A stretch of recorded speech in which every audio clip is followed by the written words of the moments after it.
A heated debate is erupting over X over this issue of H-1B visas and mass migration overall. Now, you might have seen this. It was triggered by comments from the D.O.G.E duo Elon Musk and Vivek Ramaswamy. And this topic could become a key factor in the incoming policies of the United States when it comes to immigration as a whole, and also as it ties to domestic manufacturing and American innovation. And speaking of immigration also, Mexico is now preparing to deal with Trump's proposed plans for mass deportations, and Mexico is now rolling out services for its citizens right here in the United States who are facing deportation. And also there are growing signs of instability within China. CCP leader Xi Jinping is now establishing detention facilities where he plans to hold his targets for purges within the Communist Party itself. I'll be talking about these topics and more, so let's dive into it. First off, folks, on the H-1B visas, you might have seen some of the chatter on this. A heated debate is erupting on X right now. H-1B visas, these are the big topics, right? The visas they give to people who are highly skilled in a certain area. And now President-elect Donald Trump has chimed in. The debate was triggered over comments from Elon Musk and Vivek Ramaswamy, who will be heading the incoming Department of Government Efficiency, or D.O.G.E. And both came out in very strong support of the visas, while many influencers, even mostly on Trump's side of the aisle, who tend to lean in that direction, they came out very strongly against the H-1B visas.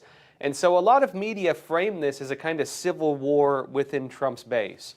Now, the topic could become a key factor because, this ties into immigration, it ties into Trump trying to bring manufacturing from all over the world back to the United States, and it also ties into the idea of whether the United States can innovate and whether we need foreigners doing that or if American citizens can do it. Now, the New York Post said this. It said, President-elect Donald Trump told the Post Saturday he supports immigration visas for highly skilled workers, appearing to side with Elon Musk in the roiling intra-MAGA debate on the issue. And he said, quote, I've always liked the visas. I have always been in favor of the visas. That's why we have them, Trump said by phone, referring to the H-1B program, which permits companies to hire foreign workers in specialty occupations. And Trump said, quote, I have many H-1B visas on my properties. I've been a believer in H-1B. I have used it many times. It's a great program. Added Trump, who restricted access to foreign worker visas in his first administration and has been critical of the program in the past, which is where it gets really complicated because Trump seems to have changed his views on this. I'll show you. Now, first off, though, similar views were expressed by Musk and Vivek. Elon Musk in particular, he came out very strong on this topic. This is him on X. He said, America rose to greatness over the past 150 years because it was a meritocracy more than anywhere else on earth. Meritocracy meaning you bring people here by merit. And he added, quote, I will fight to my last drop of blood to ensure that it remains that land of freedom and opportunity.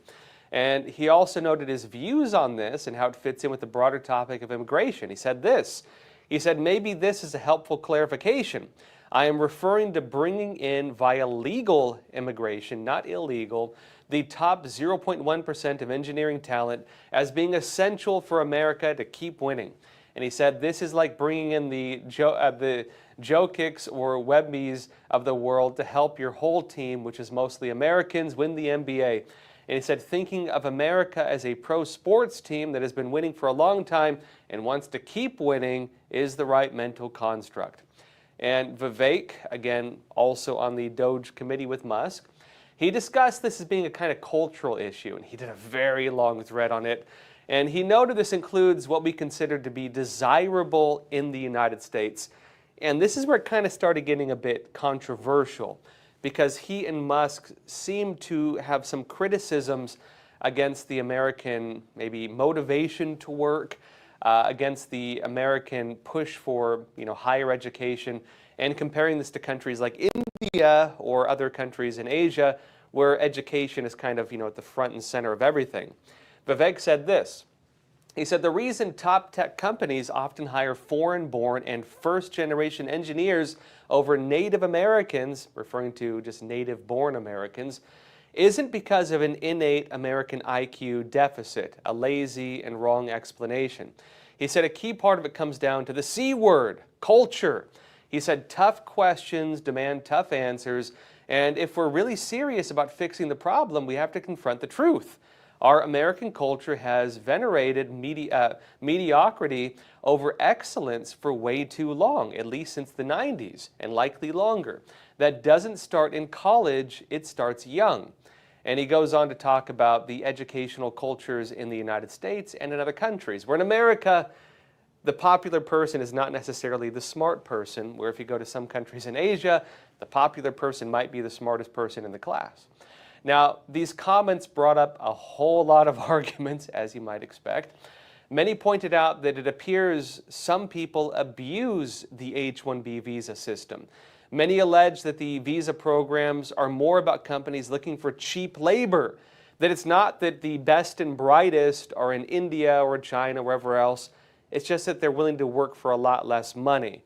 And also, some pointed out the culture issue, that yes, maybe in South Korea or China, there's huge focus on education, but the hyper-competitive environment they have when it comes to education is not necessarily a healthy thing. In fact, that's also why they have the laying flat movement in China, because people can't take it. The idea, of course, is that your entire life is determined by the test you might take to get into high school and the test you might take to get into college. And your entire value as a person is determined basically by which college you get into.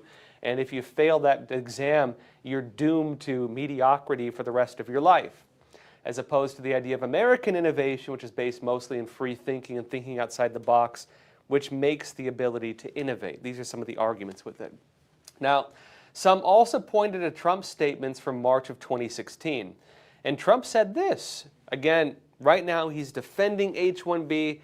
In 2016, his tone was very different. This is Trump in 2016. Quote, "The H-1B program is neither high-skilled nor immigration.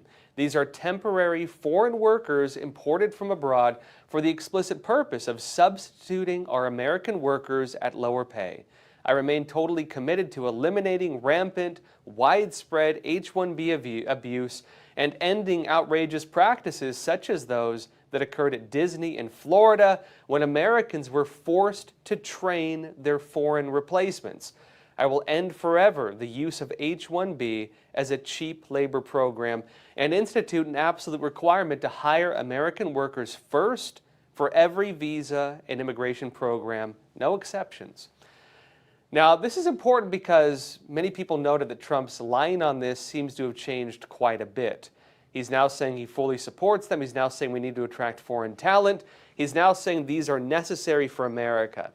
And others noted that in addition to, companies hiring people for cheap foreign labor, there's also the problem of favoritism, where some companies may show favor in hiring people from their own countries using the H-1B program. And this ties into the broader debate of immigration, right?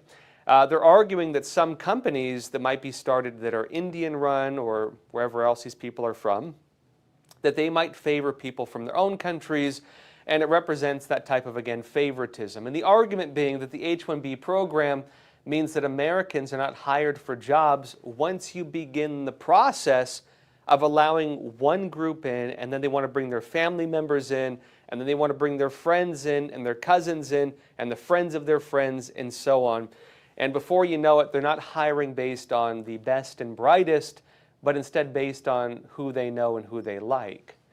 Now, this also ties into the debate on immigration, cheap labor, American labor, and most importantly, the issue of chain migration, which is coming up as well. The National Pulse said this. It said data analysis by the National Pulse has revealed that industries and companies relying on cheap foreign labor supplied by the H-1B visa program have grossly undercounted the number of visa holders admitted to the United States each year and its impact on the wages of native-born Americans. Those supporting cheap foreign labor visas insist the United States abides by the statutory cap of 65,000 H-1B visas awarded through a lottery system each year, and an additional 20,000 visas reserved for immigrants with advanced secondary degrees created through the 2004 Omnibus. But they add, according to the United States Citizenship and Immigration Services, USCIS, fiscal year 2023 report to Congress, currently the most recent public data, quote, the number of H-1Bs filed in the fiscal year was 386,318, and nearly all of them were approved. It notes that many approved H-1B workers are not coming to the United States by themselves. According to USCIS data, over 55,000 non-immigrant visa holders, students, tourists, and others, applied for a change of the non-immigration status in fiscal year 2023. USCIS notes these are primarily spouses or children of H-1B workers, and it says it is believed that around 200,000 or more family members have accompanied H-1B visa holders to the United States overall. Now, look, as things currently stand, this is my take on it. It does appear the incoming Trump administration is looking to take a middle road on immigration. They're not going to one extreme or the other. They're not saying we're going to get rid of, legal immigration. They're actually saying the opposite. Trump has said that he will take a very strong stance against illegal immigration. So if you're an illegal immigrant, you're mass migrating here and you're trying to game the amnesty system, or just running across the border and declaring you should be here forever, you might get deported. In fact, he's saying he's going to deport you. But plans to have very broad systems for legal immigration are also in place, including a merit-based system to bring the best talent to the United States. Trump seems to have changed his line on this from 2016. 2016, again, he was very critical of that as well, saying America first, American-born citizens first. Now he's saying the best and the brightest first, and they will help America become great. That's his new line. And it seems this also ties into other policies where Trump wants to attract foreign businesses, he wants to attract foreign investment, he wants to bring back, domestic business to the United States. And it seems this is what's really going on. Trump in his first term was trying to kind of restore America from within America. Trump in his second term is talking about basically bringing back factories from all over the world to be operating within the United States, to bring the foreign investment, building businesses in many countries around the world and having those built in the United States instead. Having even foreign investment, and yes, foreign workers come and work within the United States and build up those industries domestically within the United States. And because of this, he's looking to make kind of, America the heart of the whole world, it seems. And so this is a shift from his previous statements back in 2016 during his first administration. And even in terms of mass illegal immigration and his plans for deportation, he's also talking about having a very rapid policy that will allow people to return if they're hard workers. And so the whole argument around, well, what about restaurants? Because I don't know if you all worked in the restaurant business, there are a lot of illegal immigrants. Or construction, which has a lot of illegal immigrants. Or, for example, people who work in the farming industries who pick, strawberries or whatever else. He's arguing that they could have a very open, legal immigration system to fill the needs of these jobs so that there's not gaps within what we need as a country. And I think this does lend to some other points that have been brought up, though, that there needs to be some limits on it to make sure that Americans are not being undercut. And if you have people who are willing to work on a lot less money, maybe a third or a quarter of what the average American would want to make, and they're willing to work, 80 hours a week instead of 40 because they're working in countries where that's okay, it does make problems in terms of the work culture and the way companies are running these things. And so many of these issues will very likely be brought up, and the argument is also that maybe this does tie into the work ethic of Americans and the way it has changed over the years. Again, it's a worthwhile conversation to be having. It's a very heated conversation right now. Again, my personal take is that Trump wants to be somewhere in the middle, and that's kind of making people on both extremes a bit angry right now, the general sense I'm getting. Now, look, speaking of immigration, Mexico is now preparing to deal with Trump's proposed plans for mass deportations. And Mexico is now rolling out services for Mexican citizens who have illegally immigrated to the United States and are now facing deportation. The Epoch Times said this. They said Mexico is developing a new cell phone app for its citizens who are in the United States illegally so they can notify their family members and the nearest Mexican consulate if they are facing deportation, according to a Mexican official on Friday. It said the move comes in response to potential mass deportations of illegal immigrants in the United States under the incoming Trump administration. They note as well that De La Fuente described it as a panic button in a statement to the Associated Press and said, quote, "In case you find yourself in a situation where detention by U.S. immigration authorities is imminent, you push the alert button and that sends a signal to the nearest consulate," he said. De La Fuente did not say whether the app includes a feature to cancel an alert if a detention does not occur, and adds that in addition to the app, the Mexican government has established a 24-hour call center to address questions from its citizens illegally in the United States who are unsure of their status. It notes Mexico has also bolstered its consular staff and legal aid resources to assist illegal immigrants in navigating the deportation process. Now, some have taken this to be Mexico trying to prevent its citizens from being deported if they're in violation of U.S. immigration laws. It might be that. It could also be that Mexico is looking to make it so there's an open line of communication, that if people are going to be deported, they can be sent to their families in Mexico and not be sent to, this is the big issue. When people are deported en masse, and Trump's talking about deporting millions or maybe tens of millions of people, depending on how he goes about it. You could have maybe 4 or 5 million of those individuals be Mexicans who have illegally immigrated to the United States. If they are mass deported to Mexico, Mexico has to deal immediately with the idea of where do you put them, how do you feed them, how do you deal with the communications, how do you get them to move back to wherever they come from within the country, and make sure the government doesn't have to take care of them. They're establishing right now facilities to hold these individuals with beds and services and otherwise, but that's very limited. They can hold maybe 1,000 people each, and if they build 24 of them, that's pretty big, maybe 24,000 people. But if you're dealing with 1 million, 2 million, 3 million more people, it's very quickly going to become overloaded. And so they need to find a way to fast track the movement of these people back to their family members who can take care of them and get them back on their own 2 feet within their own country. It seems to be that's part of this. The other part of it could be also legal challenges, because you do have a lot of Mexicans right now looking for ways of protecting themselves legally. Even cases, for example, where the parents might have immigrated to the U.S. illegally, had a child. The child is now an American citizen because of our birthright citizenship laws. The parents are deported and then argue they should not be deported because they have a child who's an American citizen.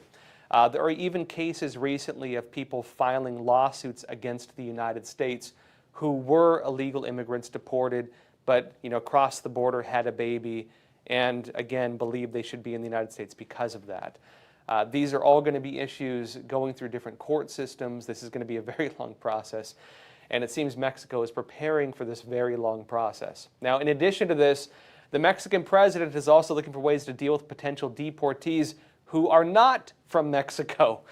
And this is where it gets really complicated because, look, during Trump's first term in office, Trump had an agreement with Mexico called Remain in Mexico. And that made it so that people looking to seek amnesty in the United States had to wait in Mexico while the cases were processed. And that meant all those migrant caravans, all those people coming from all over the world, they had to go to the U.S. border, put their case in, and then remain in Mexico while they waited. Now, those of you familiar with international laws on amnesty, if you're seeking refuge from persecution or something else, you're legally supposed to apply for amnesty within the first safe country you reach. And in terms of international law, Mexico is in fact deemed a safe country. And so legally, in terms of the global standards on applying for amnesty, they should actually apply for amnesty in Mexico, not the United States. But they've opened this up again to the United States just because they're being nice, frankly.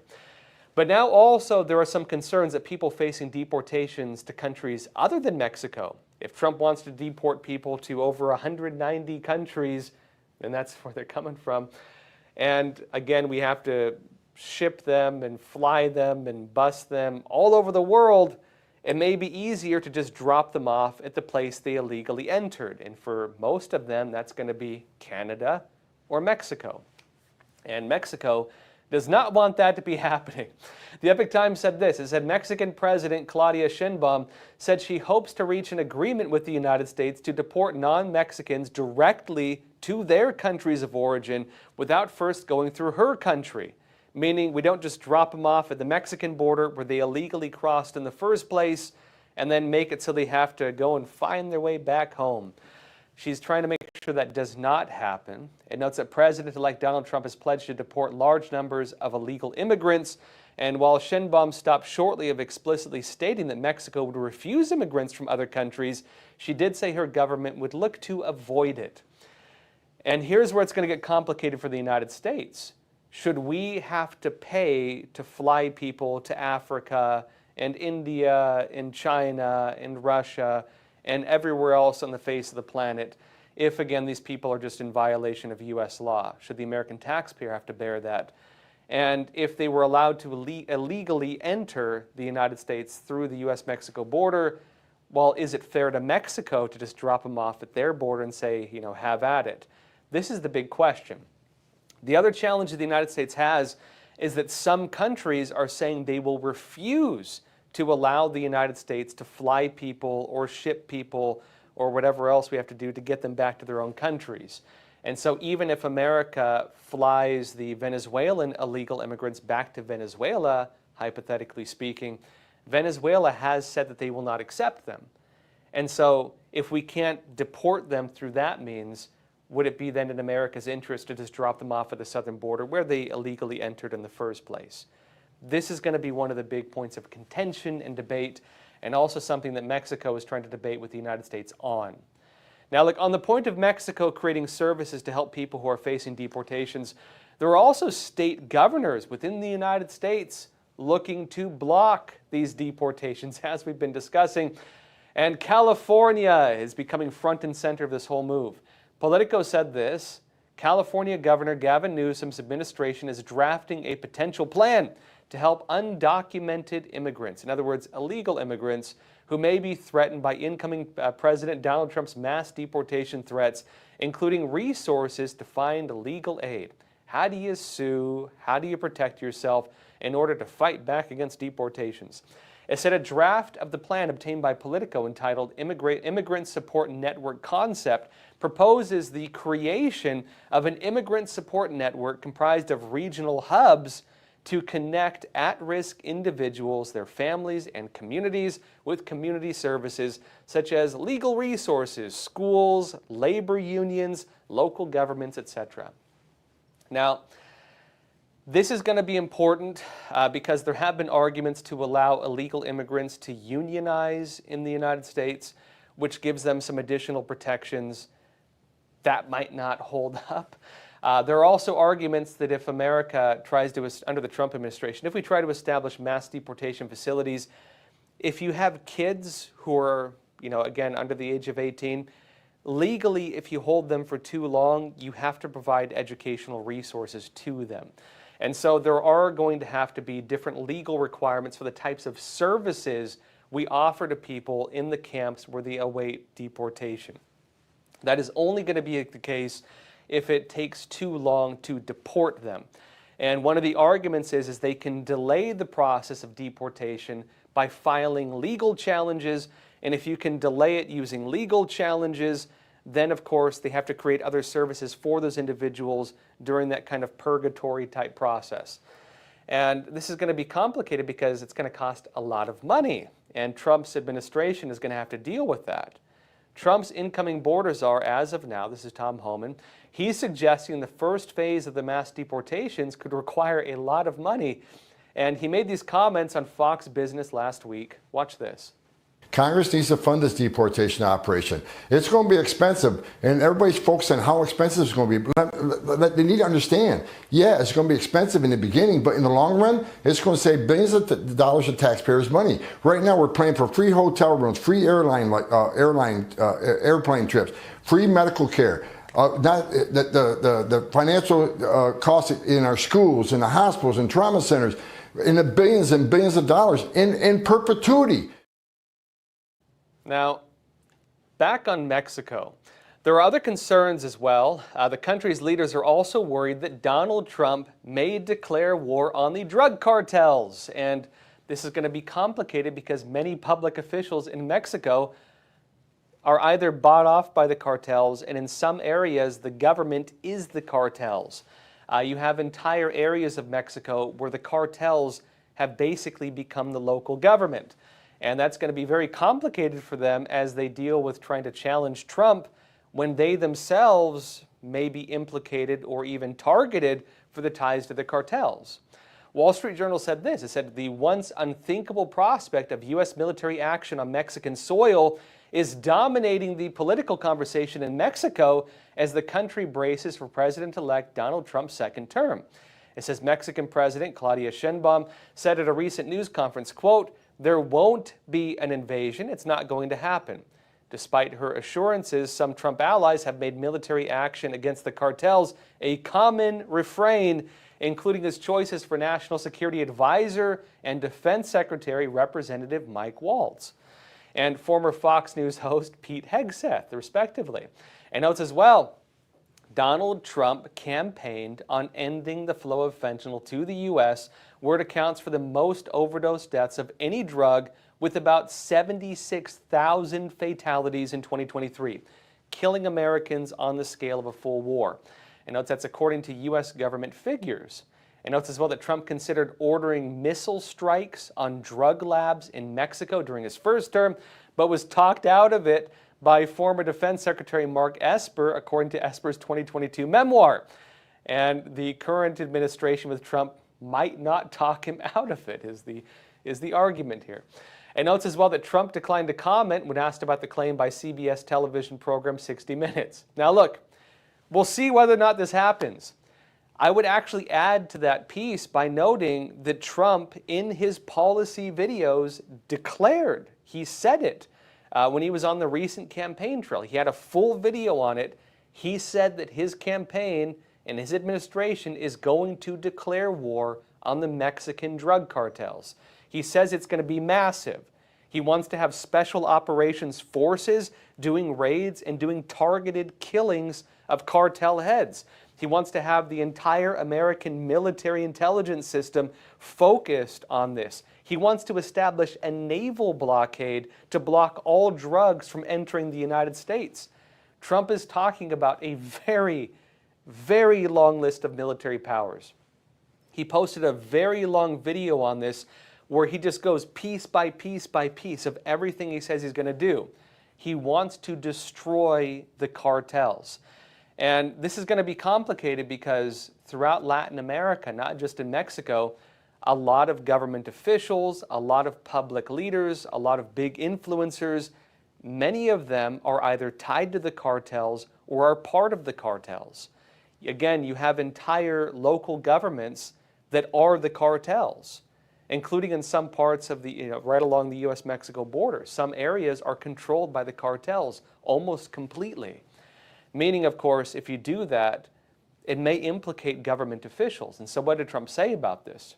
Trump declared that any foreign leader who tries to prevent the United States from carrying out these actions, he says his administration will expose the cartel ties of that individual. And so by saying that, Trump gave a pretty big shot over the bow, suggesting that if you try to stop us, we will expose that you are part of the cartels, which is a pretty big threat. But by saying that, he's also suggesting that we will not target government officials, maybe not all the time, even if they are cartel members, unless they use their powers to try to stop the U.S. from carrying out these operations. And so Mexico is in a very difficult position right now as they deal with these threats, in addition to the trade threats where Trump's talking about 25%, 35% tariffs. And Mexico, unlike Canada, is actually trying to challenge the U.S. on this. We're also dealing with issues, for example, with Mexico, where a lot of their industry is the auto industry in terms of trade with the United States and energy. And if America restores domestic manufacturing of the, within the automotive industry, that could decimate the Mexican economy. And so Mexico is in very rough waters right now as they're facing these incoming policies. Now, folks, in other news, things may also not be so smooth sailing for the Trump administration. They're probably going to face a lot of challenges. And part of this pushback is likely going to come through federal judges. The Democrats have been moving very strongly to establish this. And you might remember during Trump's first administration, he'd have a policy, an executive order, and then you'd see the news, a Hawaiian federal judge has blocked Trump's executive order. You're going to be seeing stuff like that possibly on a large scale. The Daily Beast said this. It said, Senate Majority Leader Chuck Schumer has revealed the Democrat Party's secret weapon in fighting a rear guard action against Donald Trump's MAGA offensive. It said the Democrats are holding on to one last hope after a disastrous election in which they lost control of the White House and both chambers of Congress, and also they no longer have a majority in the Supreme Court, at least in terms of which way the judges may lean. It notes, for the past 4 years, President Joe Biden, Chuck Schumer, and his colleagues on the Senate Judiciary Committee have been quietly stacking the federal judiciary with liberal-minded judges, knowing they could one day provide a crucial bulwark against a resurgent Trump. Meaning they've stacked the courts, and these judges, every one of them, could in some way be used to block Trump's actions. They know that just before Christmas, they achieved their goal of pushing through a record 235 judicial nominations, more confirmations in a single nomination than any since Jimmy Carter's White House. Jimmy Carter, who recently passed away, of course. That total includes, they note, 150 women judges, the most under any president. And he said this is Schumer. He said, I don't know exactly what Trump will do, but I can tell you this. The judiciary will be one of our strongest, if not our strongest, barrier against what he does. And Schumer told us to Politico Playbook in an exclusive interview. Now, look, this topic has been something Trump has noted as well. Trump has criticized this. He tried to stop it, in fact. Trump made a statement on this back on X back on November 20th. And this is what he said. He said the Democrats are trying to stack the courts with radical left judges on their way out the door. Republican senators need to show up and hold the line. No more judges confirmed before Inauguration Day. And it should be noted that Republicans did act against Trump on that, at least some of them did, and did help the Democrats appoint these judges. Although there were some exchanges, and it could be argued the Republicans actually made out better on some of those deals in terms of what they wanted. It could be argued both ways. And also, it showed that Republicans are not necessarily going to just do whatever Trump wants either. Meaning even within the Republican Party in Congress, even though Republicans have the supermajority right now, it does not mean that they're just going to do everything Trump wants. There are some who will act against his policies. But look, the legal challenges could be pretty broad and not just limited to federal judges either. Remember, federal judges have a lot of power to stall things. And they can stall it for years sometimes before the case reaches the Supreme Court.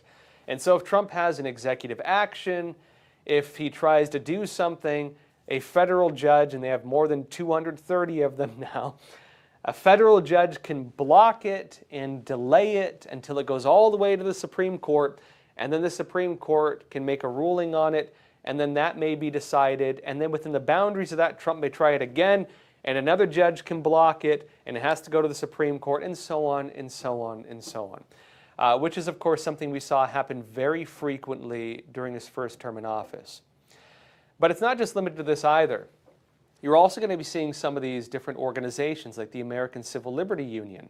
And they're also prepping for lawsuits to challenge Trump's future policies. Washington Examiner said this.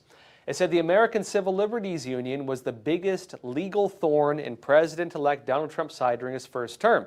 challenging his immigration policies in major lawsuits more than any other entity. And this time around, the ACLU shows no signs of backing off, particularly since Trump has once again made big promises to overhaul the border and immigration protocols. It notes that ACLU leadership warned 2 days after the November 5th election that the organization stood ready to take on Trump again. And they said, quote, "As Trump returns to the White House, we are ready to return to the courts and Congress to fight for our civil liberties," the group said in a statement last month, and added, quote, "Starting on day one, we're ready to fight for our civil liberties and civil rights in the courts, Congress, and in our communities," and added, "We did it during the first term and we'll do it again." It's not just that either. Now remember, if the ACLU files a lawsuit, it has to go through the courts, then the appeals, then the entire process until very likely, again, it reaches the Supreme Court. And we've seen the Supreme Court have to deal with more cases over the last 8 years than we've probably ever seen them have to deal with because of these constant legal challenges on a lot of things that would be considered novel political actions. I should note, on the issue of mass illegal immigration and deportations, the Supreme Court did make a key ruling just recently that could significantly impact this, which basically says that different people who are individually being deported cannot bring lawsuits to challenge, again, federal actions on this, with some exceptions.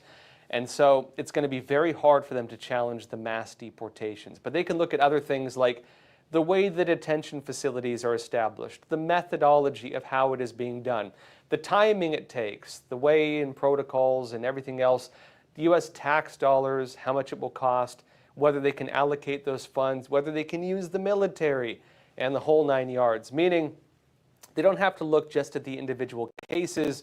When it comes to laws, there's a million different methods you can look at, and all of those are going to have some challenges. And also, it's not just the federal judges, it's not just the local organizations, it's not just the states. There's also, well, the states themselves. Some of the legal challenges can come from the state attorneys general. And actually, they've been very active on this leading up to this. They've been preparing for it.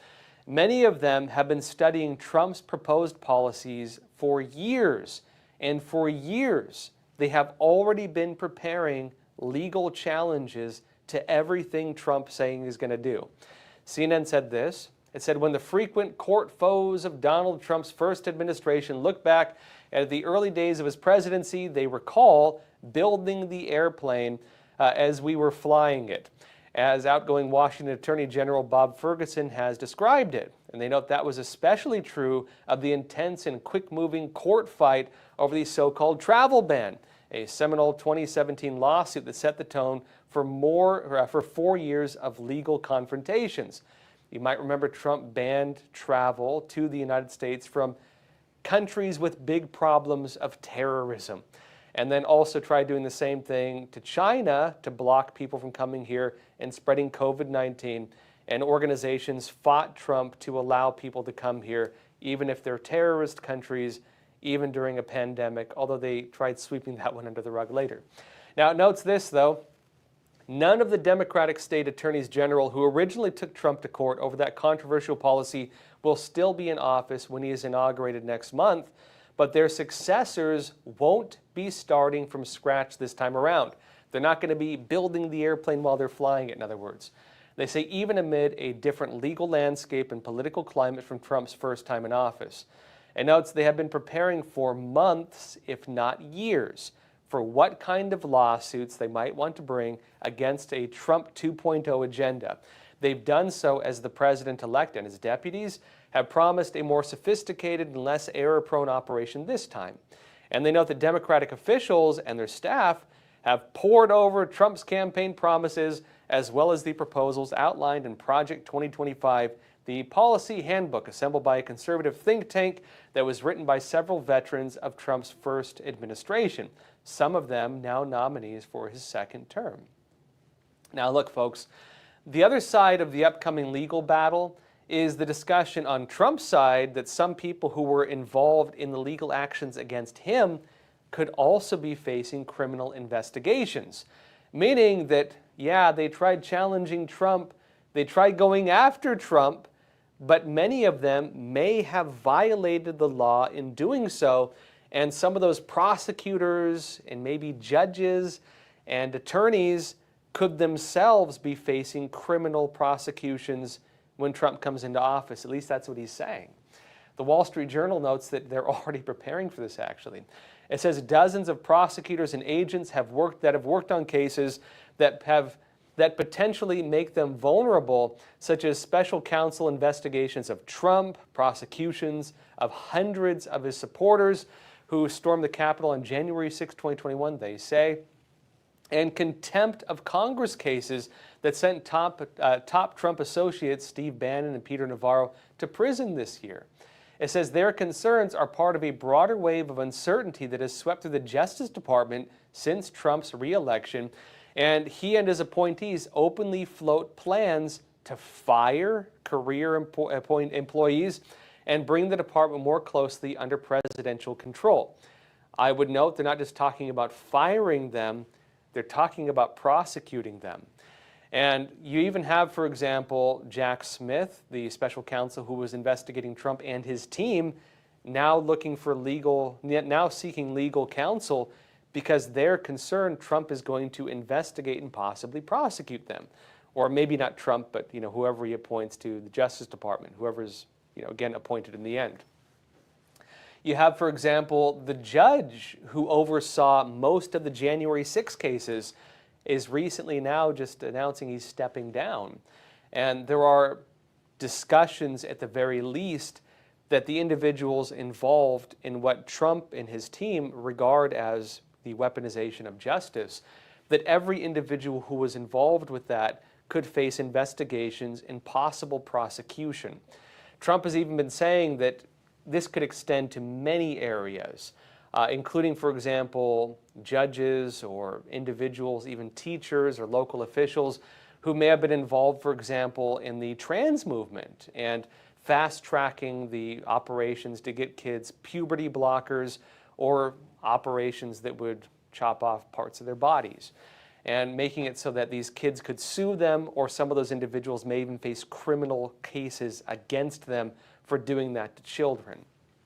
He's also saying that any officials or even organizations who try to block the mass deportations could themselves be arrested and face criminal prosecution. Trump's incoming border czar has noted this directly. Again, Tom Homan, he's discussed this. And I've discussed also the laws on that with you all.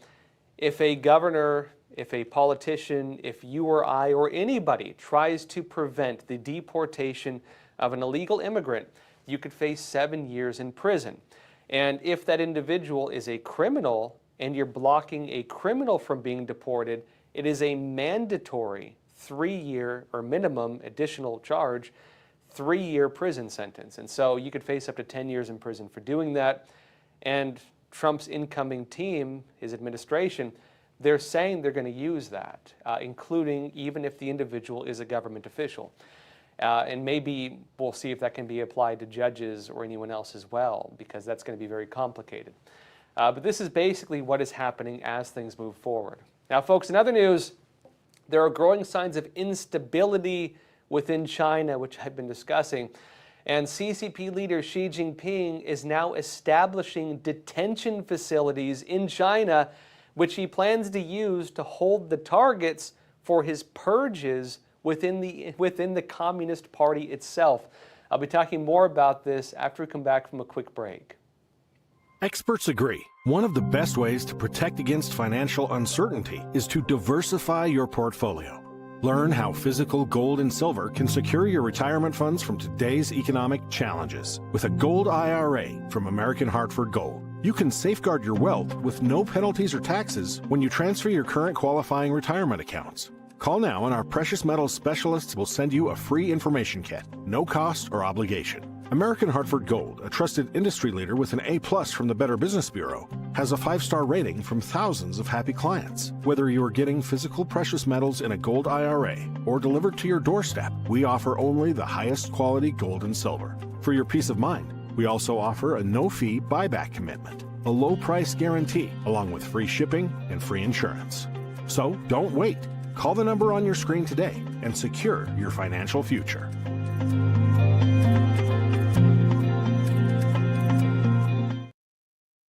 Welcome back. There are signs of instability within the Chinese Communist Party itself. And CCP leader Xi Jinping, he is now establishing detention facilities where he plans to hold targets for his purges within the Chinese Communist Party. CNN said this: China has built or expanded more than 200 specialized detention facilities nationwide to interrogate suspects ensnared in Xi Jinping's widening anti-corruption quote-unquote drive, a CNN investigation has found, as the Chinese leader extends his crackdown beyond the ruling Communist Party to a vast swath of public sectors.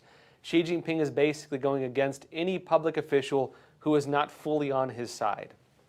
Because look, they're all corrupt.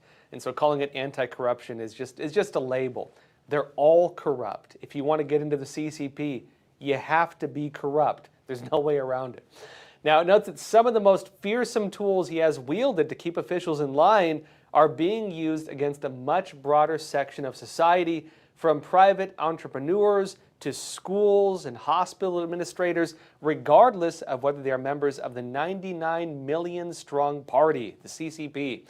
And it notes the expanded detention program named D.O.G.E, or Retention in Custody, comes with facilities with padded surfaces and round-the-clock guards in every cell, where detainees can be held for up to 6 months, knowing the CCP maybe even longer, without ever seeing a lawyer or family members.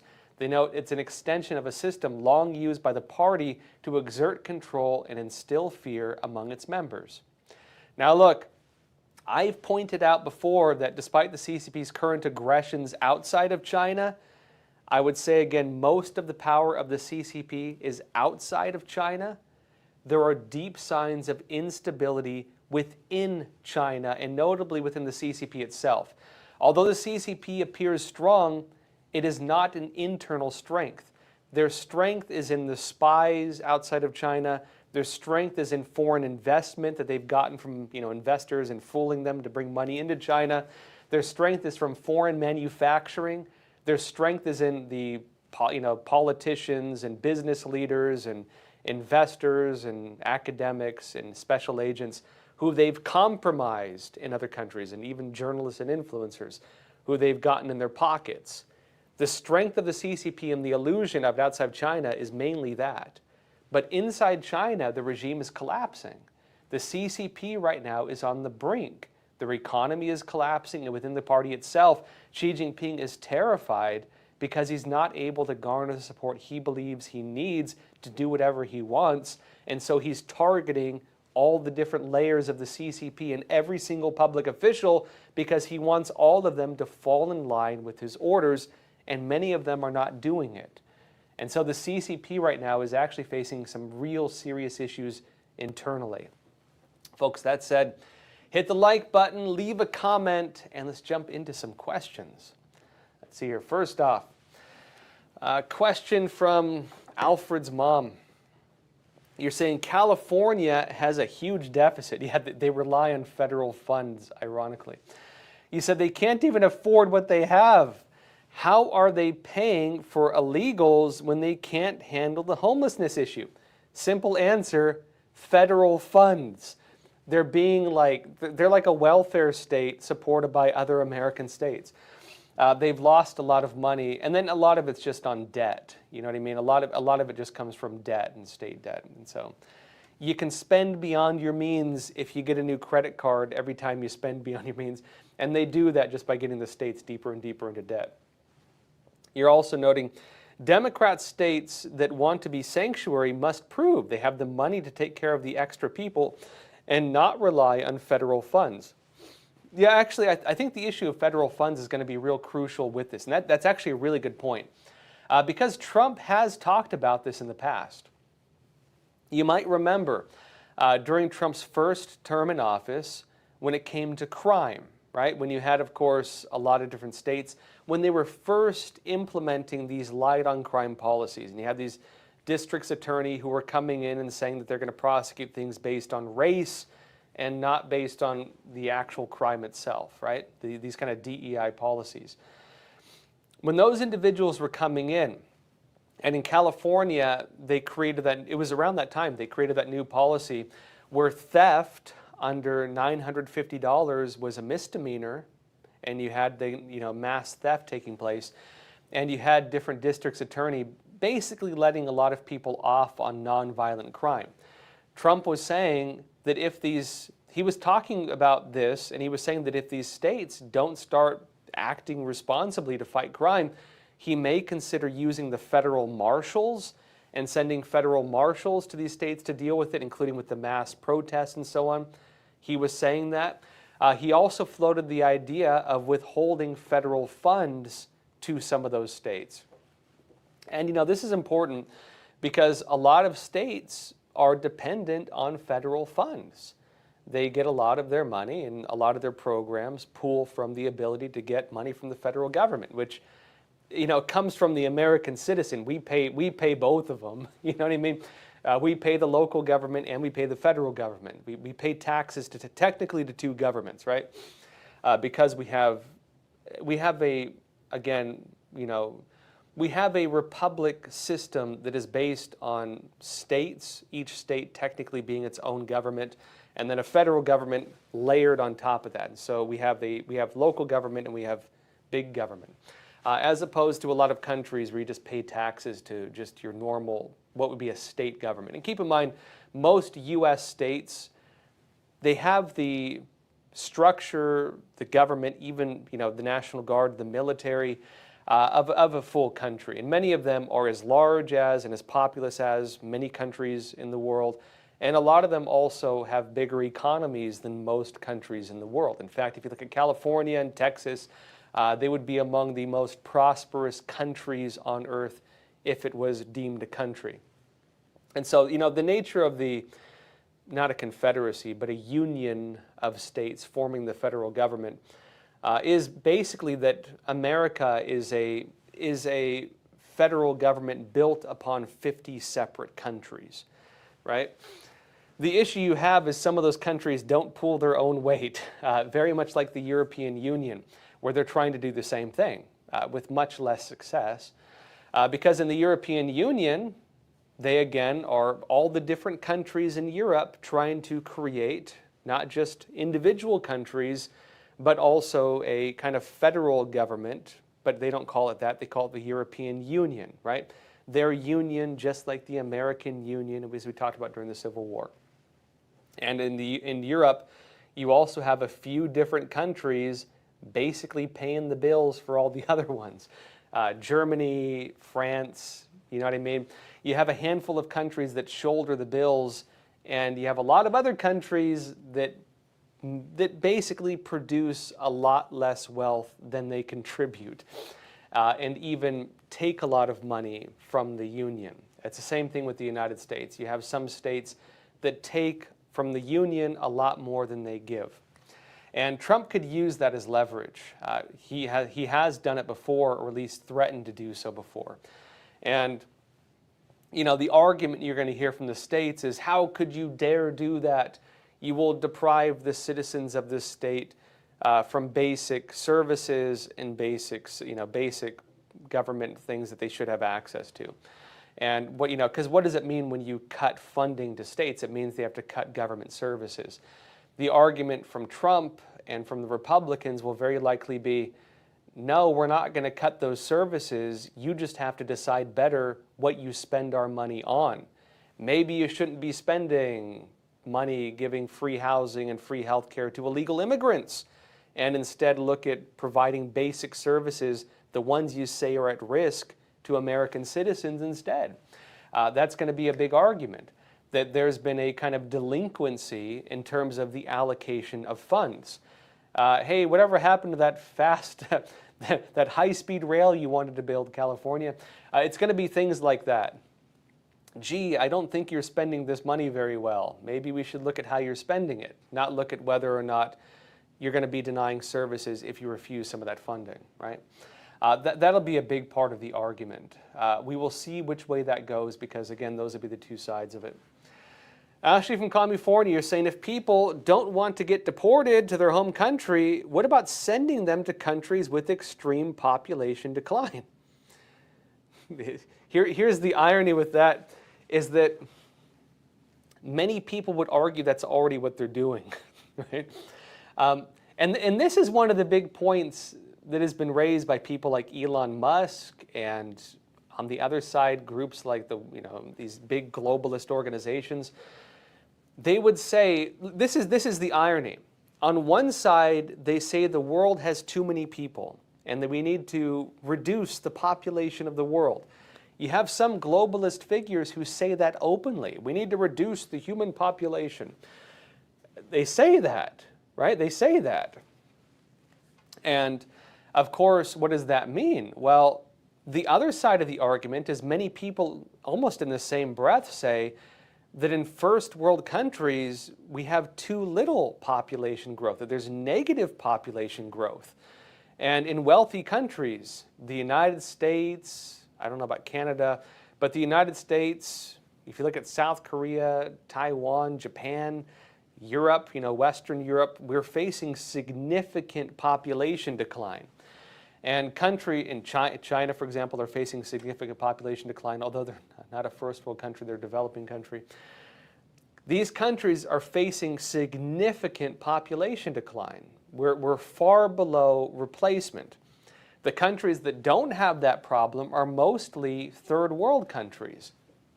A lot of Latin America has overpopulation. A lot of Africa has overpopulation, they would argue. And so some of these individuals launch programs in those countries trying to, create quote-unquote birth control and abortion policies because they want to cull the population. That's what they're doing. And one of the big arguments with mass illegal immigration is you're taking the populations where you have too many people and you're moving them to countries where you don't have enough. And when it comes to the idea of foreign workforces, when they say, well, who's going to pick the oranges if we deport all these people? Who's going to fill all the high-tech jobs? Who's going to pick your avocados? You know what I mean? It's based on the idea of workforce and low population. That's already the argument they have. Now, the whole plot twist with that narrative is that why are they only sending people to like the United States, Canada, and Western Europe? And that's where you get into issues of, well, is this a type of like cultural genocide? They're trying to destroy Western civilization by, again, using what would be considered cultural genocide. The CCP does that, for example, to Xinjiang, also called East Turkestan. They also do that to Tibet, where they have policies to mass migrate Han Chinese and use them to overtake the cultures of these regions, which used to be countries, in order to destroy the cultures of those countries. And the CCP has additional policies to demonize the religions of those countries, to demonize the traditional values of those countries, and to replace their culture, their race, and their identity with Han Chinese. Now, in America and in the West, we recognize that as cultural genocide. That's what it's called. And some would argue that what is being done to the United States and Western Europe would be of the same nature. Now, many people on the other side would argue that's not really accurate because America has kind of always been a mixed race country. If you go back in history books, actually, if you go back even to the early settlements, you actually had a lot of interracial marriages. Even in the very early days, you had a lot of, freed slaves, black Africans, or not freed slaves, intermarrying or having children with the, white American settlers. And you had a lot of what you call mulatto Americans, mixed African and European. It was very common. Also, people interbred with Native Americans quite a bit. And so you have a lot of people whose families have been in the United States for a long time. They are ridiculously mixed race. At the very least, mixed race among European nations. And most people are going to have a few drops of blood from Native American and probably African if your family members have been here long enough. Take me as an example of this because I'm so mixed race I can't call myself anything. You know what I mean? And I can, on my mom's side, I can trace my family back to the Mayflower. My family was the John Smith family, actually. And so point being, some would argue the idea of cultural genocide is not really accurate when it comes to America because we've had policies of mass migration for so long. Funny enough, if you want to read some really funny, and look, I'm not taking a hard side on either side of this. I know the arguments on both sides, and I kind of, my views are kind of in the middle. I don't think you should overdo it. I don't think you should make us totally like a hermit nation either. You know what I mean? But there's really funny writings. If you go back to the early writings of the American founding fathers after the establishment of the United States, a lot of them are hypercritical of mass immigration, and it wasn't really illegal immigration at that time, of mass immigration from different European countries. And the argument for them was those people coming here, they don't believe in American values, they just don't want to pay taxes. Like, there were debates of the founding fathers over this in their letters. It's kind of hilarious. Where they're arguing, and there are even like old Irish songs, for example. I like a lot of folk music. Irish songs talking about, hey, let's go to America because there's no taxes, you know. A lot of people were coming here for not because they believed in the American idea or like, you know, all these lofty ideas the founding fathers had, which actually have a lot of roots in like really deep philosophy and deep history, right? They weren't coming for that. They just didn't want to pay taxes. Like, that was the reason. And so the founding fathers were like, oh, these people don't reflect our values, you know. Some might argue as well that the not wanting to pay taxes has also become an American trait as well. So maybe that has become part of our culture. But my point is with this, we've been having these debates as a country since our founding, from my perspective, right? Although I do think the mass policies, when you push it to an extreme, I do think that's nefarious. I think there's a difference between having a moderate view and having an extreme view. And I think this is often where things get lost with public debate. Because these days, people tend to debate in the extremes. If you say, I don't support illegal immigration, they're like, well, what about people coming here and their families are here? Like, it doesn't mean you don't support immigration. It just means you don't support, like, you know, mass illegal immigration. On the immigration front, America, even without everything else, we're still one of the most open countries on earth for legal immigration, like by far, actually. If you look at the immigration policies of like Canada, at least until recently, it's all merit-based. Look at Australia, where they turn people on boats trying to come their way, you know, saying, hey, you know, safe sailing, buddy, you're not coming here. Even with Western countries, they're the most open on the face of the planet, even though they get the most flack. Look at most countries. You will not find the types of policies America has. Look at most of Latin America. It's extremely hard to immigrate to those countries. If you overstay your visa in some of those countries, they will kick you out and you won't be able to go back for a very long time. And if you violate it again, they will throw you in prison. They're very strict on this. And so the arguments are kind of nonsense as far as I'm concerned. But again, the problem is that people always want to push things to extremes when they debate. We don't tend to debate things from like a middle ground perspective. It has to be like absolutes. And when you debate in absolutes, there's always going to be flaws within the debate, as far as I'm concerned. Martin McKenzie, you're saying, why would the Mexican government object to a war against the cartels unless they benefit from them and all their illegal activities? Money rules. Well, the simple answer to that is the Mexican government objects to a war against the cartels because they do benefit from it, although to an extent, right? The problem we have in Mexico is that because the cartels have become so powerful, and for the most part, the government has prevented Mexican citizens from becoming vigilantes and pushing back against them. You have had several uprisings where people just start killing the cartel members.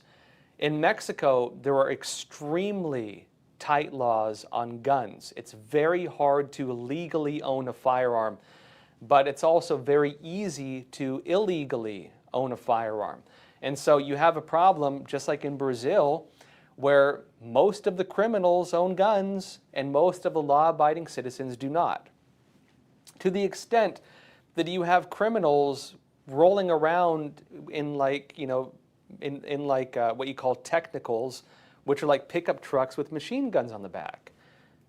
How can they have those? You have cartels with rocket launchers, and they can shoot down helicopters, and they've done it.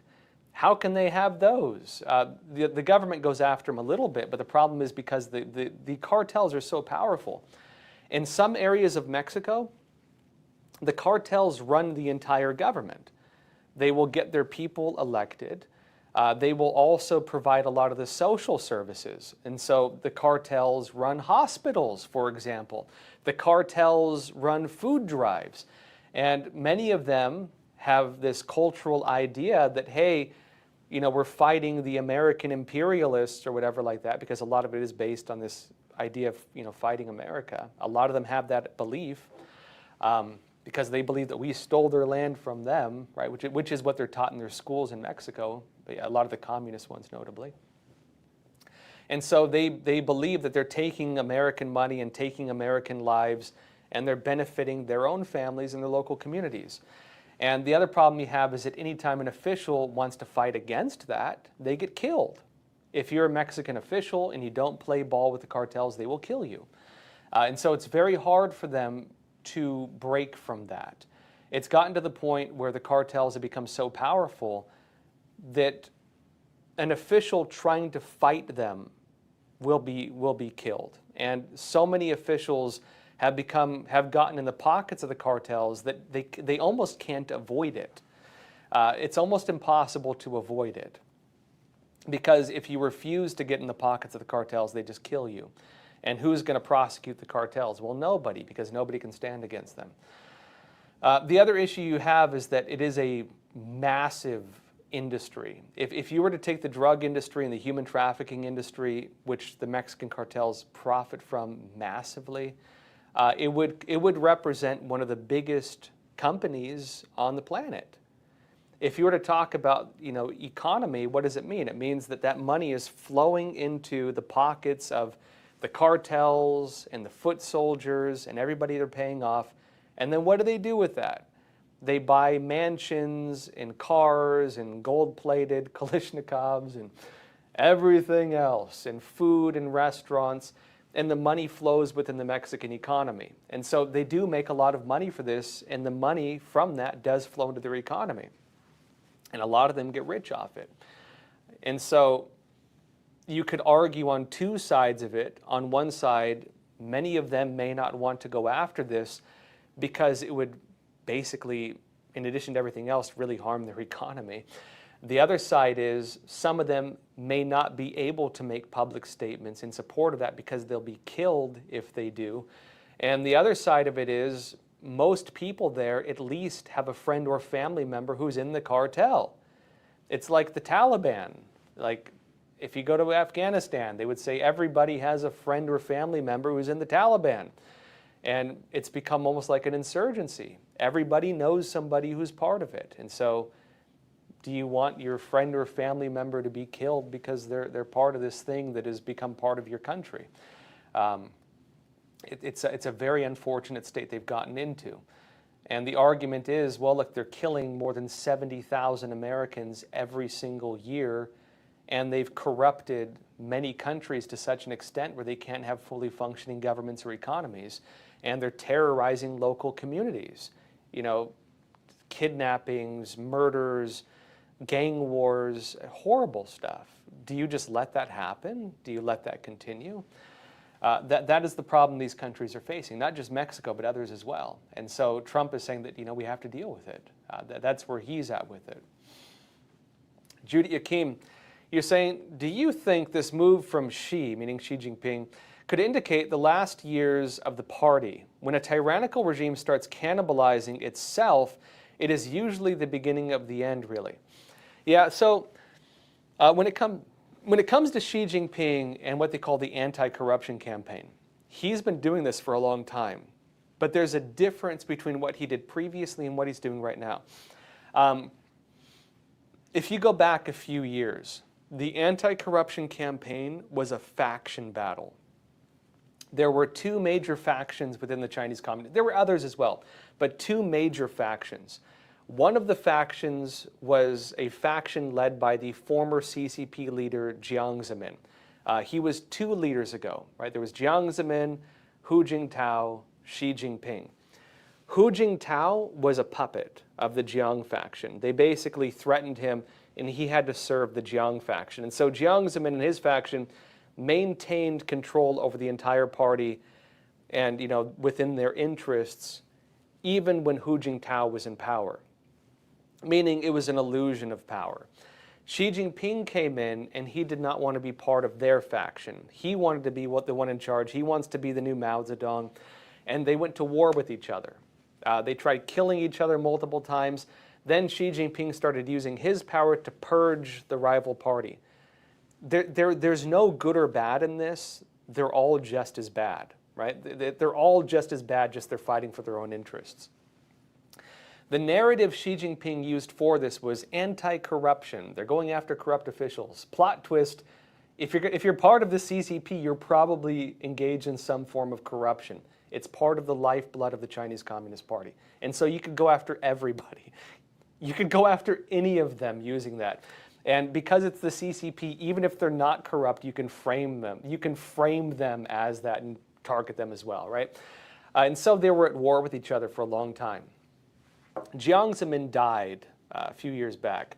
And when Jiang Zemin died, his faction kind of got taken over by Xi Jinping. Xi Jinping consolidated power and has become kind of the new, supreme communist ruler of China, of the Chinese Communist Party. The problem Xi Jinping has is that he still doesn't have the loyalty of the individuals within the party. And so in some ways, he's kind of like a lame duck. A lot of his orders don't leave Jiangnan-hai, right, which is like their central area. And so the way Xi Jinping is going about this is targeting people and arresting people and purging people, trying to make them listen to him. As D.O.G.E notes, that doesn't always work. Sometimes it has the opposite effect. In particular, I know through my sources that Xi Jinping does not fully control the military right now. He's having a lot of conflicts with the military, and there are factions developing within the military that oppose Xi Jinping. And if you have the military opposing you, that is a threat to your survival. So Xi Jinping is very desperately trying to build this right now. And as part of that as well, he's using other elements of the CCP to carry out his other operations. This is why, for example, they're going after us in the United States, because they're going after critics of the CCP and people who are exposing the CCP, because whether it's internal, whether it's financial, whether it's ideological, the CCP is in an extremely weakened state. And they're worried that when Trump comes in, he's just going to touch that little Jenga tower and it's going to come toppling down, which it very easily could right now.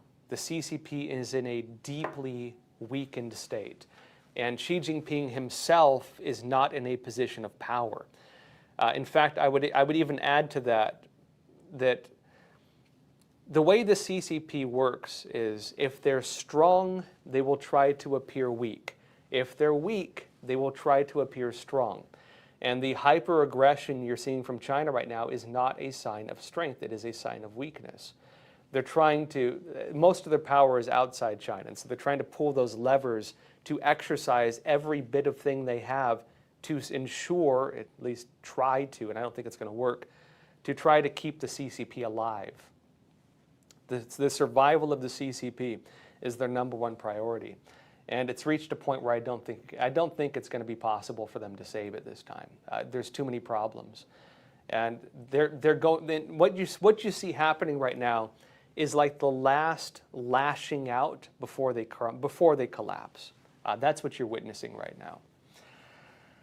All right, everyone. Tomorrow is New Year's. We will not have an episode tomorrow. Enjoy New Year's. Sleep in if you can. And thank you so much for being here. We will be back on Thursday, though. So I will see you again on Thursday morning, 10:30 a.m. Eastern Time. Enjoy your New Year's. I hope you all have a great time with your friends and family. And as always, folks, please take care of yourselves, stay informed, and stay free. Thank you.